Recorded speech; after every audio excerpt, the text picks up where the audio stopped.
Oi pessoal, tudo bem? Eu sou a Ellen Reis Mourão. Estou aqui para falar um pouquinho com vocês sobre contos de fadas. Hoje em dia tem uma moda, né, atual, onde os contos de fadas são utilizados no cinema, né, para releitura dessas histórias para o cinema e para a arte. Mas eu quero falar um pouquinho deles na atualidade, o que tem acontecido. Bom, Carl Jung e Marie-Louise von Franz falam dos contos de fadas como histórias arquetípicas, simbólicas. O que significa arquetípico e simbólico? Isso daí parece grego para mim. Que são histórias que falam de coisas que se perdem no tempo, tá? Quando a gente fala de arquétipos, as coisas se perdem no tempo, ou seja, elas estão acontecendo, elas já aconteceram, elas estão acontecendo e acontecem no futuro, vão acontecer no futuro. São histórias de jornadas, tá? Então, quando a gente pega a história do João e o pé de feijão, da Branca de Neve, a gente está falando de uma jornada de um ser, ou seja, um ente, né? Então, no caso do João, é um rapaz jovem, um adolescente, tá? Uma descoberta de um tesouro, ou a um casamento com o príncipe, mas tudo isso é de forma simbólica, tá? Marie-Louise von Franz fala que quando a gente trata do herói dos contos de fadas ou da heroína, a gente não pode levar ao pé da letra e considerar como um ser humano comum. A gente não está olhando ali para um ser humano comum. A gente não fala, por exemplo, a Branca de Neve se casa com o príncipe. No final do conto, a Branca de Neve. A gente não está falando de um homem e uma mulher que se casam no final e o príncipe é machista, é um conto patriarcal, machista, onde a princesa fica dormindo esperando o príncipe. Não é isso.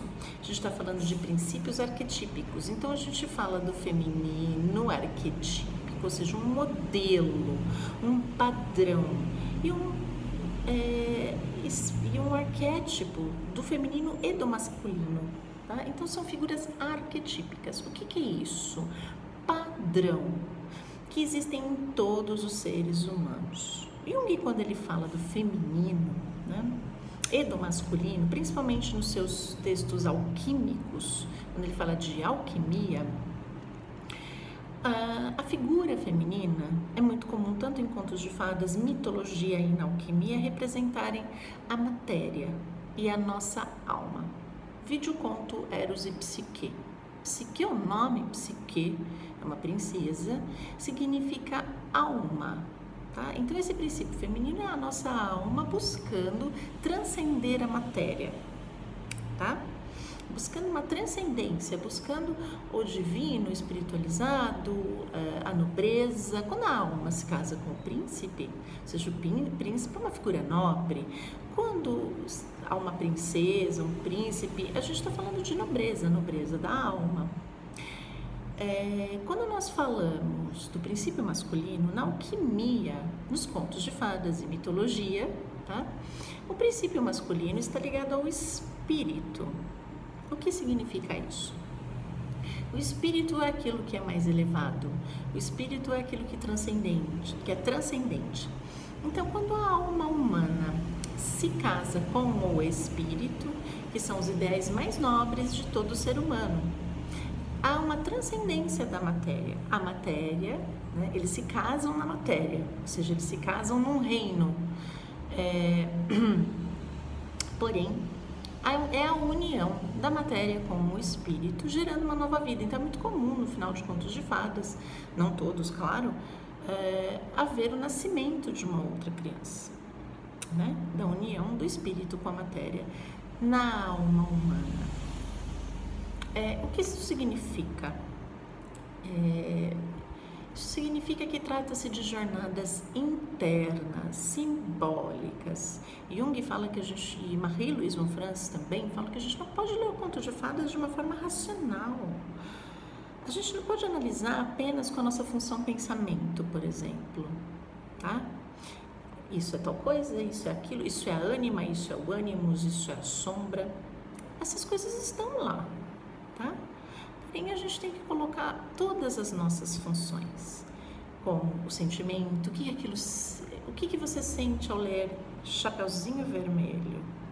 O que você sente, o que traz para você Rapunzel? Para mim pode ser um outro, eu posso ter uma interpretação da Rapunzel muito diferente de você. Para mim a Rapunzel pode ser extremamente positiva, para você não, tá ligado à sua história pessoal.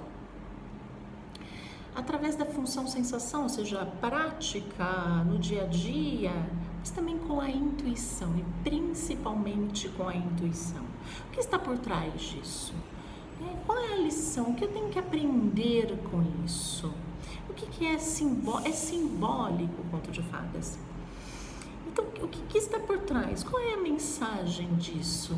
Disso que eu estou vendo, de uma coisa completamente sem sentido. Por exemplo, uma princesa que tem que levar um sapo para casa para ele dormir com ela. Que coisa mais sem sentido, não é mesmo? Mas o que está por trás da bolinha que cai no lago, a bolinha dourada da princesa, e o sapo traz de volta essa bolinha, né? Ela precisa levar esse sapo para casa, cuidar do sapo, dormir com o sapo, e ela tem nojo do sapo, né? O que por trás dessa história simbólica, que mensagem está por trás disso? É isso que é necessário se perguntar. Hoje em dia, existe uma depreciação muito grande com relação às histórias de contos de fadas. Isso é muito perigoso. As histórias de contos de fadas falam de verdades da vida, verdades que estão além desse nosso cotidiano. Quando eu falo que a Rapunzel pode ter um significado diferente para mim do que para você, isso significa que é uma jornada arquetípica, está falando de uma manifestação coletiva, da alma se elevando, saindo da prisão dos instintos maternos, dos complexos, isso em termos pessoais, mas em termos coletivos, saindo dessa prisão da bruxa, tá? Que são os sentidos e os instintos mais animalescos, que não fazem mais sentido, saindo dessa torre, tá? E em busca de uma jornada para essa espiritualização. Mas o que isso significa para você? Quando a gente fala de forma pessoal, o conto de fadas, ele é muito importante porque ele vai conversar com a sua história. Tá? Os arquétipos, que são esses padrões inatos em todas as civilizações, eles querem se manifestar através da vida humana. Por isso que a gente coloca o aspecto pessoal nos contos de fadas. Então, quando eu digo eu me identifico com a Rapunzel, mas menos com a Branca de Neve, ou eu me identifico mais com a Cinderela, com a história da Cinderela, eu noto esses aspectos simbolicamente na minha vida, estamos falando da mesma coisa, todas essas histórias, tá? Joseph Campbell fala da jornada do herói como um monomito, né? Com uma estrutura semelhante nos mitos, nos contos de fadas, nessas jornadas heróicas. Mas quando eu escolho uma, ou quando a história me escolhe, na verdade a história nos escolhe, e eu me identifico com essa história, eu estou trazendo o arquétipo para a vida humana. Isso é basicamente o que o Jung fala do processo de individuação. Eu faço a manifestação do arquétipo de uma forma pessoal, através dos meus relacionamentos, através do meu trabalho, através da minha própria vida humana. Então o ego coagula esse arquétipo de uma forma pessoal. Isso é processo de individuação, algo que é coletivo e que te diferencia. O que é diferenciar, né? É muito comum ler nos textos junguianos sobre a diferenciação. Nada mais do que encontrar sentido nas pequenas coisas que você faz. Essas histórias de contos de fadas não são banais. Não estamos falando de um homem e uma mulher, não estamos falando de aspectos sombrios apenas, nós estamos falando de jornadas muito profundas. Tá? Jung fala que nós precisamos manifestar o arquétipo na vida humana. Precisamos corporificar o arquétipo e nós estamos aqui para isso. E ele se manifesta de forma simbólica. Tá? Então, isso é se diferenciar. Eu me diferencio, né, de uma forma onde eu percebo esses arquétipos na minha vida, sendo eu mesma, sendo ser humano, pessoal. Porque, veja, a gente pode ter diversas interpretações, pegar uma mesma história e várias pessoas sentirem essa história de forma diferente. E é isso que acontece com os contos de fadas, com os mitos. Mas o que é mais importante a gente sempre ter em mente em relação aos contos de fadas: não existe uma interpretação única. Então, eu posso falar de complexos afetivos nos contos de fadas? Posso, claro. Se eu trouxer para o nível pessoal, claro que eu posso. Mas depreciar e colocar apenas como coisa literal o conto de fadas é muito complicado, muito complexo e perigoso. Porque a gente deprecia algo que é muito profundo, que fala das profundezas da alma humana, que fala de uma transformação, um processo de transformação da alma humana e da personalidade humana. Jung foi muito sábio em recorrer a mitos e contos de fadas para falar de jornadas da vida humana. Então, é muito comum a gente, na clínica, quem trabalha com psicoterapia, ou mesmo conversando com os amigos, com pessoas do seu dia a dia, até com crianças, perceber que existe uma história que acaba sendo a nossa favorita. Na infância, poxa, me gostava tanto da Polegarzinha,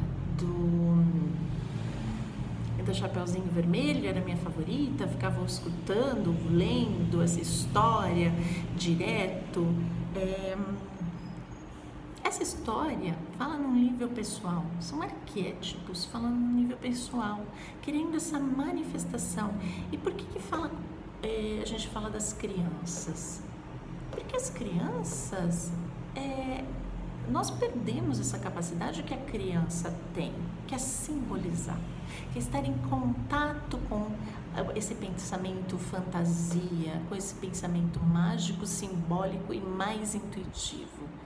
Por isso que a criança capta com mais facilidade aquilo que está na alma dela, conversando através dessas histórias simbólicas.